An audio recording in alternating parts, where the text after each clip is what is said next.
বীর চট্টলা টিভি। আসসালামু আলাইকুম। বীর চট্টলা টিভি থেকে আমন্ত্রণ জানাচ্ছি। আমি তানিশা সুলতানা আফিফা। চট্টগ্রাম মহিলা মাদ্রাসা শিক্ষা বোর্ডের উদ্যোগে আয়োজিত ১৬তম প্রাইমারি ও জুনিয়র মেধা বৃত্তি পরীক্ষা এবং পুরস্কার বিতরণ অনুষ্ঠান ২০২৫ কনক কমিউনিটি সেন্টার হাটহাজারী চট্টগ্রামে যথাযোগ্য মর্যাদায় অনুষ্ঠিত হয়েছে। অনুষ্ঠানে প্রধান অতিথি হিসাবে উপস্থিত ছিলেন দারুল উলুম মইনুল ইসলাম হাটহাজারীর মহাপরিচালক আল্লামা খলিল আহমদ কাশেমি দামাত বারাকাতুহুম। বিশেষ অতিথি হিসেবে বক্তব্য রাখেন বিএনপির কেন্দ্রীয় নির্বাহী কমিটির চট্টগ্রাম বিভাগীয় সহ সাংগঠনিক সম্পাদক ব্যারিস্টার মীর মোহাম্মদ হেলাল উদ্দিন।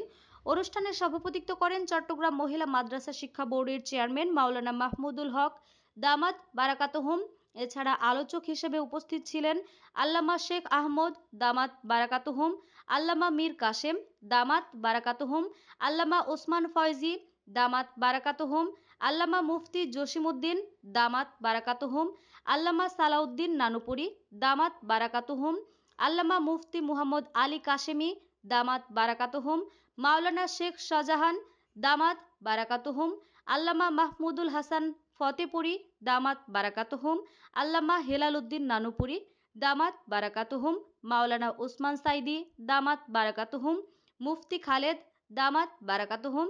অনুষ্ঠানে বক্তারা মেধা বিকাশে বৃত্তি পরীক্ষার গুরুত্ব তুলে ধরেন এবং শিক্ষার্থীদের আরও মনোযোগী হয়ে পড়াশোনার অগ্রসর হওয়ার আহ্বান জানান।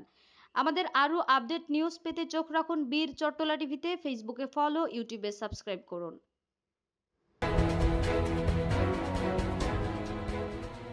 বীর চট্টলা টিভি।